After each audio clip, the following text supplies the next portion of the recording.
All right, so this is some cuts of meat that we bought at Kroger today, $2.49 a pound. It's brisket, and we don't really have time to, we're in Tennessee, so we don't have a whole lot of time to sit around and smoke a brisket for 16 hours. So I use a lot of the brisket to grind up as my hamburger meat. And if you know today's prices, it's about $5 a pound for ground chuck. So today we're going to use the brisket as our ground. We're going to save the point. We use those as roasts. We trim a lot of the fat off because they have a lot of intermuscular fat. So we save the point and we cube up the flat and any of the external fat on the point. We use it in our grind as well. We have some beef that we had purchased back in the fall that was a lot of grain fed, so it wasn't real, didn't have a whole lot of intermuscular fat. So we're going to break that down as well tomorrow and include that in our grind, and that will be a second video of us grinding. So the first thing, some of the knives that you're going to need. Now, we're not paid by anybody. We bought these, or these are Christmas presents. But I have a 7-inch Victorinox stiff knife. That's to break everything down. It's the curved blade. I have a Victorinox 6-inch flex. It's a flexible knife, so it can kind of get under some of the fat. You don't have to be real cautious about the trim. And then we have a Dow Strong, and this is a real flexible knife, so you can actually get down. It's like a fillet knife, so you can get down and fillet your meat off of the fat if you so desire.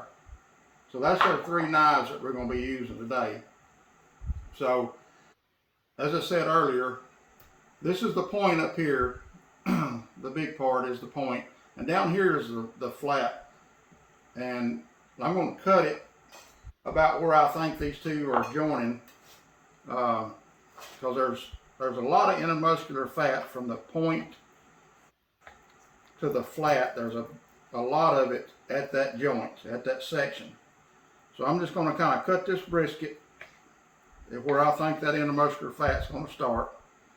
And you can see kind of where the intermuscular fat's starting there on the point. And it's kind of lean in here, except for the big layers of fat. So this is the flat. This is what we're going to cut up and trim, cube up for our grind for tomorrow. Now, we take a lot of this, I say nasty top layer. We'll use the flex knife and just kind of get under that. It's you can leave it if you want. I don't leave it. I like the pure white fat in my grind. But you'll see once we cut this off that there's on this flat that there's not a whole lot of pure white fat in this. So that's why we have to take the pure white fat extra off of the point and put it in with our grind. So this right here is about the only part that you're not going to use, or that I don't use, is this real tough outer hide right here. This is about the only part. Now, these briskets was about 13 and a half, 14 pounds a piece at $2.49 a pound. So you figure that up, and you figure how much that would cost you in ground beef.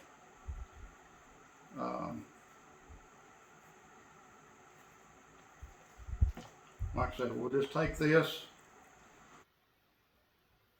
You don't have to cut this off. If you don't want to take the time, that's up to you. We prefer the whiter, more pure fat, like you would cut out and use for beef tallow. Uh, so I'm not a professional butcher, so. But you see how this flex, this real flex like a fillet knife. You see how that really gets in there, and it's just a real smooth cut.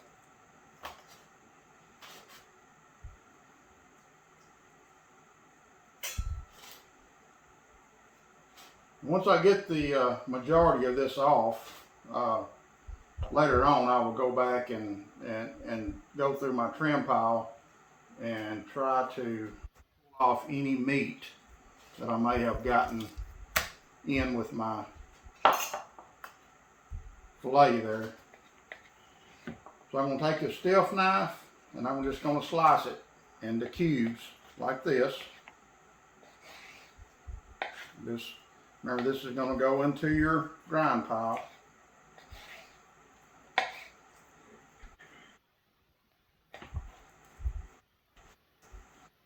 Like I said, this is not a brisket video. This is for people who are looking for a cheap way to make ground beef.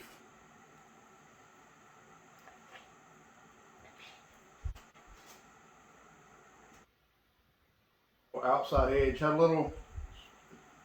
it's a little tough, it's a little brown. I decided to throw it away. Kind of go over it before I start chopping, see if there's anything on the bottom side that I missed. I said right along the edges, just a little brown there. I don't like that, so I'm not going to include that in my grind. There's some more, so I just take that out and chunk it. So basically, that's the trash. Potentially, that's the trash that I got off of the flat. So, and I just take it, and I've got a 1-horse grinder, an LEM, which we bought ourselves. There's no promotion. I didn't get paid. And we just take it and just cube it up about 1 by 2 inch squares, and that goes good down my grinder. If you have a smaller grinder, you may have to cube it up a little bit more. But ours does really well, so.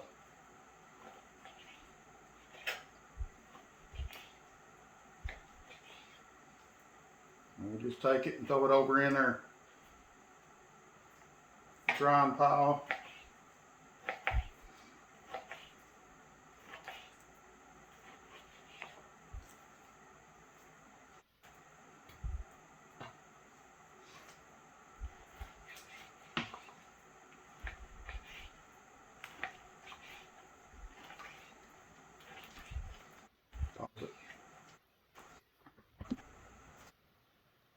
All right, so we went ahead and skipped ahead, and I took that little layer of skin off that I was telling you about that I did not care for. So this is the point, or I call it the point. Like I said, I'm not a professional butcher, so it may be called something else. But on these, this is where you're getting your pure white fat, and it's down in here. And like I said, we use our briskets as roast, so you don't want a real fatty roast. We use a crock pot a lot, so you don't want a lot of fat in that roast.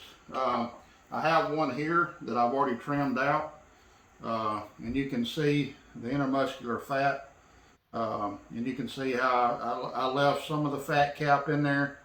But it has a lot of intermuscular fat, so you can trim it down as much as you need, as much as you want, and it's going to turn out to be a good juicy product.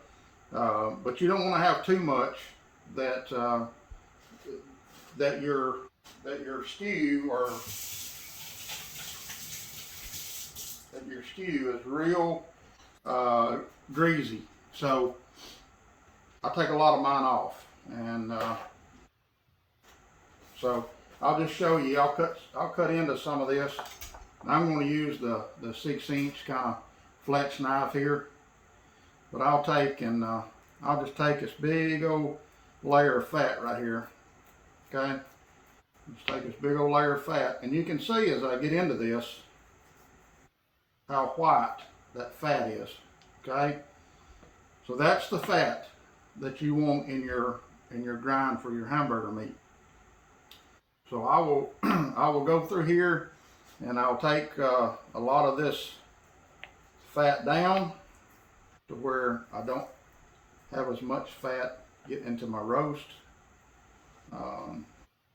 Like I said, if you're into cooking briskets, this is probably a terrible trim job for people who do that.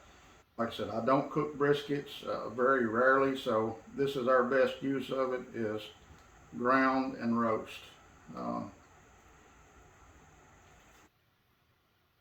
So as you can see, that white fat, that's what you're looking to take out to add to that flat that didn't have as much intermuscular fat.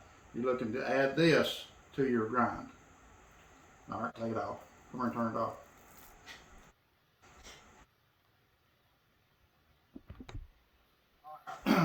So we broke our brisket flat down and our point, and we trimmed up all of our fat off of it. I mean, this is what we look like. This is what we're going to use for our roast, which will be good and juicy and tender. So this is my scrap pile. I told you I would go back through it, and this is where the real flexible Dow Strong knife comes in handy. If anybody's ever filleted a fish, this is very simple. But you just take that. I just make a little notch here just so I can kind of grab it with my finger, and then just kind of skim across it and kind of push my knife down. You see how much it flexes, you know. And I just try to get any extra meat off. This is some of that hard exterior fat that I cut off earlier. So I try to trim a little bit more of that down so that I can save and grind this extra meat here. Reduce my trash pile. It don't amount to a whole lot, but every little bit helps, right? So we'll go through our trim pile, okay, and we will, and I've done a lot of this, so you just go in there and fillet it just like you would a fish. Take all this good meat right off of that bad part of the fat that we decided we didn't want in our grind. So we just go through it and just trim get any off of there that we don't want, and we throw it in our grind pile. Okay, so you have very minimal waste on a 14-pound brisket. This is my waste, all the waste that I had, and I could spend a little bit more time and get a little bit more meat off and reduce my waste a little bit more. But we're talking, you know, we're going to have about 40 pounds of meat, maybe 45 pounds of meat to grind tomorrow. So a bit of fat right here we're not gonna worry too much about. We have critters out here in the farm that will be glad to have that.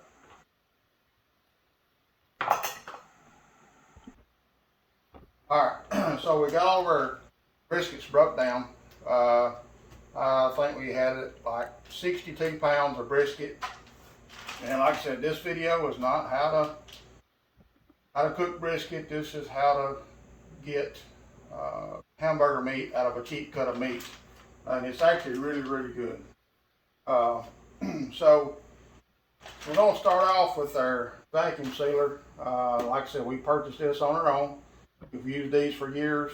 I do all the meat in the family, so vacuum sealer is a must-have for me. I learned a long time ago that vacuum seal meat, if it's done right, will last for a couple of years in the freezer without turning.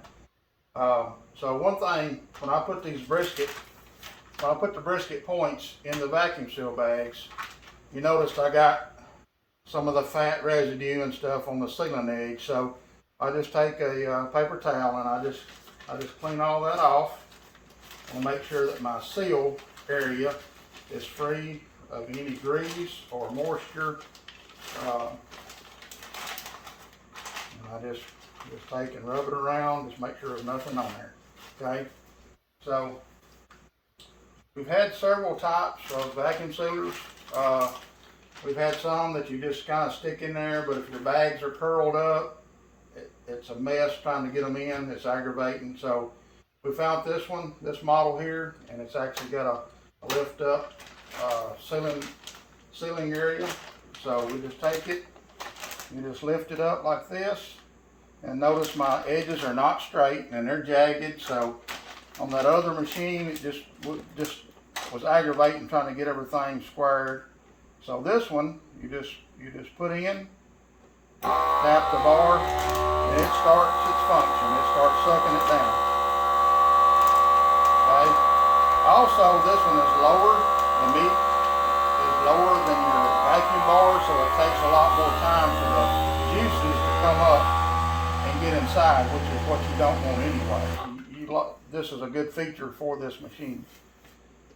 It keeps these juices down. If you had a lot of juices, you could actually hang this meat over the edge.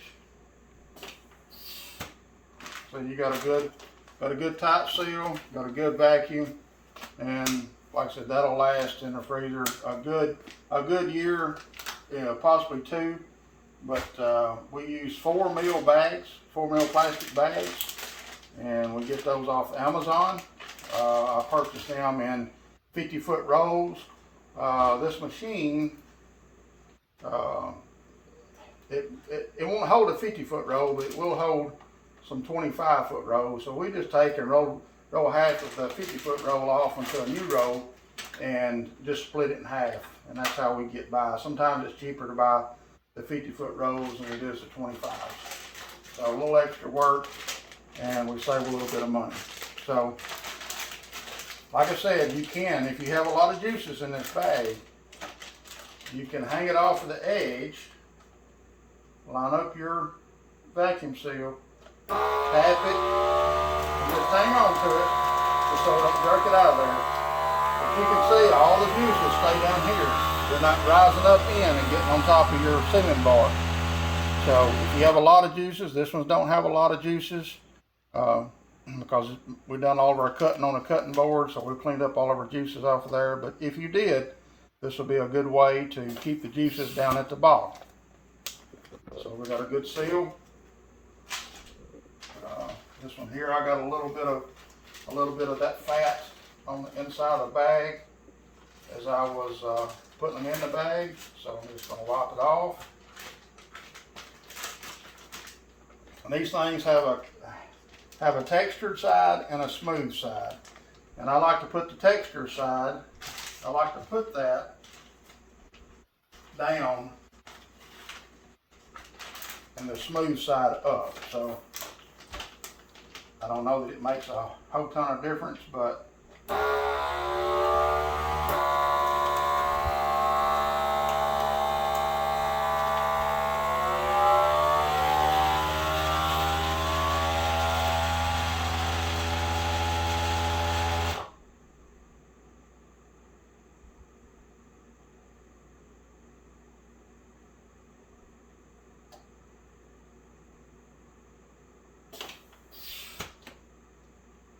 okay.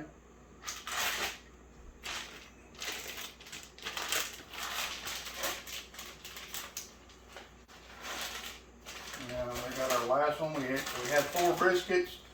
We kept and trimmed our points, and that's what we're going to use as our roast, because it has all the intermuscular fat in it naturally. So see how the juices are trying to come up. When they're hanging down, they stay down here. Don't get up into your sealing bar up in here.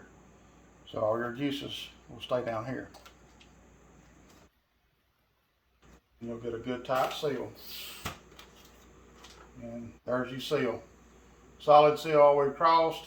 If you do get moisture in here and you don't have a perfect seal, you can actually go up a little bit higher. Sometimes, if there's a little bit of an air gap, this machine will find it and pull that air out of that little hole and then set it again. So if you can't get it perfectly sealed, you can always put this one on top and use this one first in a meal, and that way you don't get thrown in the bottom of the freezer and forget about it.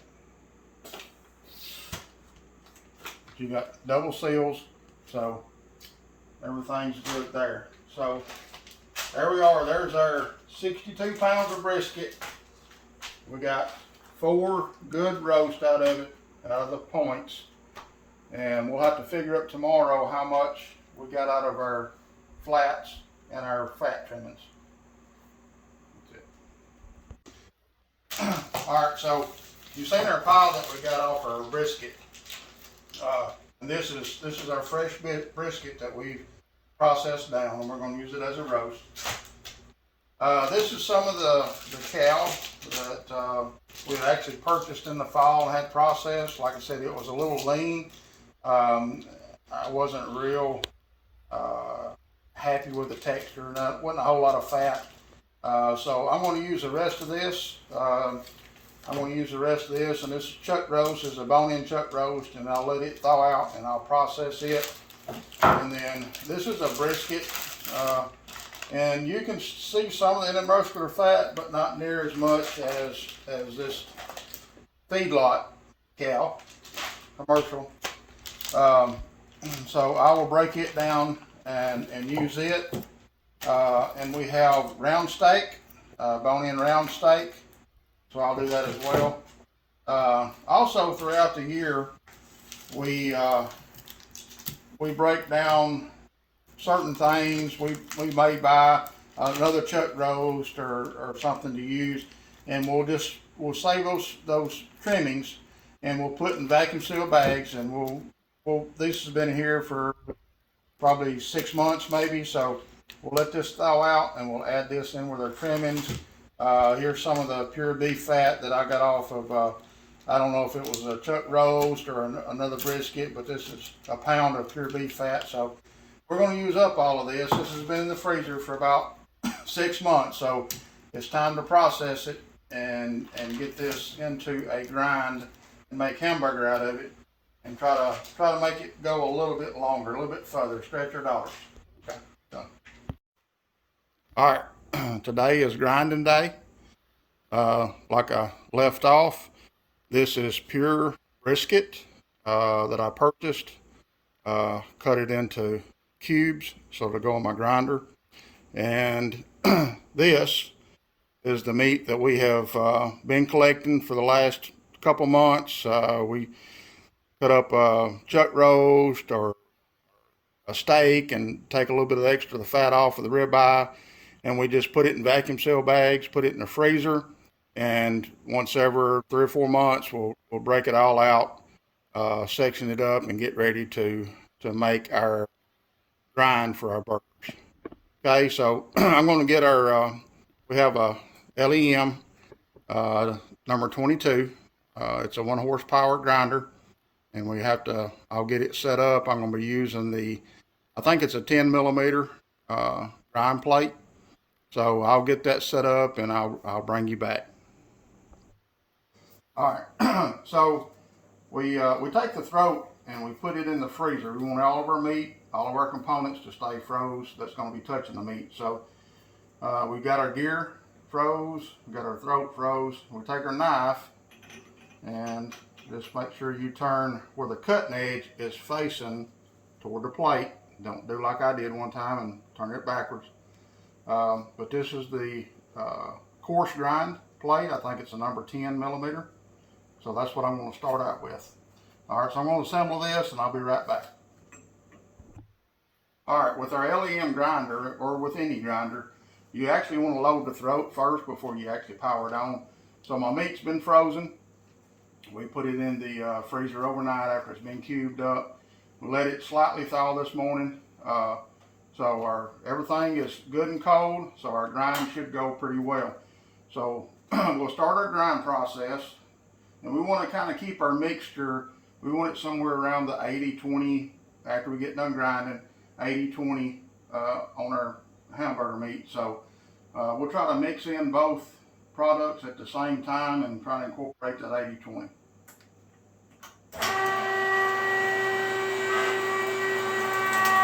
So as you see, it's this LEM grinder. It does a real good job. You just have to keep it loaded. Not having to use a plunger.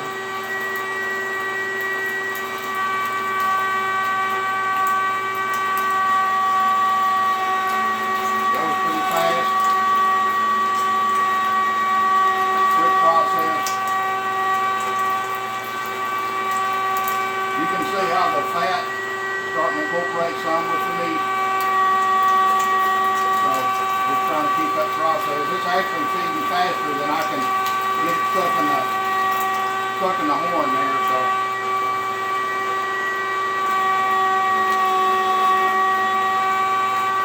just all depends on how much processing you do, on what size grinder you think you'll need. We do our own beer, and I do my own processing, so, and then do stuff like this.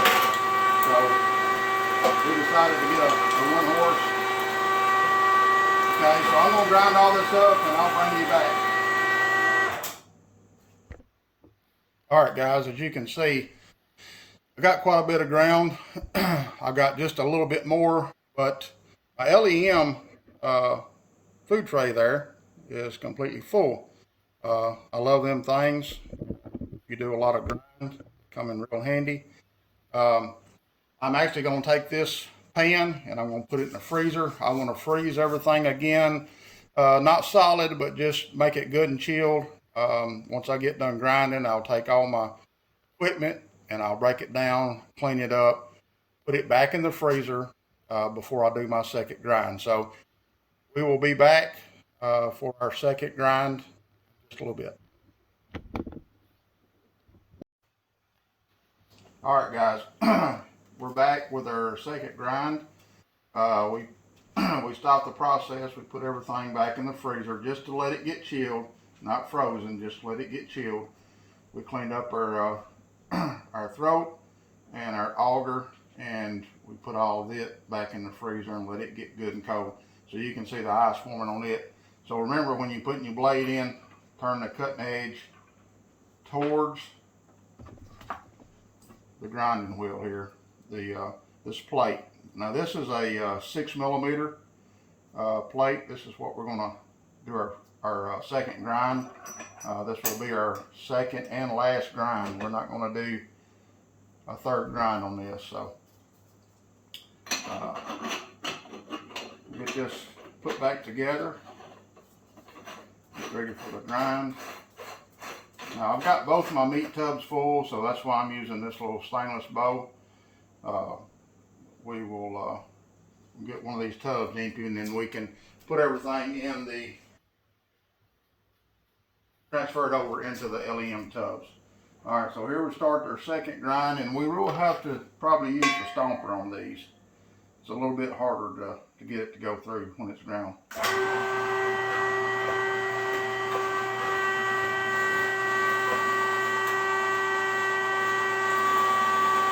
You see our blend is starting to come out.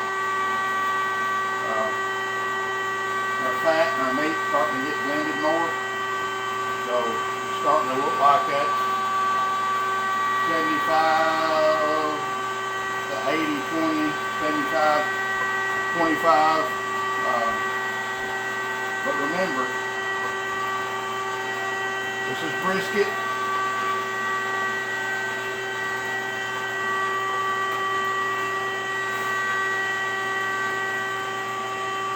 This is leftover fat from ribeye steaks. We had some chuck roast that we wanted to grind and take care of. So it's a good mixture of all. So it's going to be a great burger. It's going to be good and juicy. So you can kind of see our blend.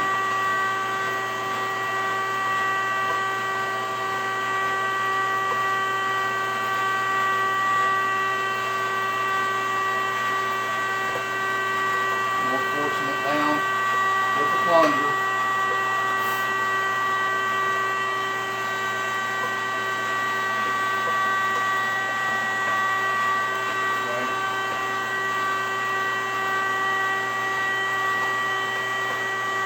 Alright, we're going to do our second grind on all this. We've got about 65 pounds of meat, so it's going to take us just a few minutes to get all this ground and we'll get back. Alright guys, here we are. Finally got our second grind. Took approximately 30 minutes to grind. It's a little bit longer trying to grind the second time. Don't go through there as smooth. Plus we had a smaller grinding disc. So I'm going to say we're looking anywhere from 75-25 to 80-20 on our consistency. Looks really good. Recap is this. You got those big old fat caps on the end of your ribeyes, and you got some less desirable meat that maybe is not going to be very good just in a stew or something. Don't throw that stuff away. Just trim that excess fat off before you cook it. Save it up, put it in vacuum seal bags, put it in your freezer for a few months. And then when you find a good price on, say, this brisket at $2.49 a pound, go and buy you several pounds. I'd say we probably end up with probably 60 so pounds of ground beef that my family will use for the next couple of months. But don't throw that excess fat away. Save that up. Go buy you some good meat when it's on sale, and repurpose it, reuse it for ground beef. So thank you for your attention. Thank you for watching our video. God bless.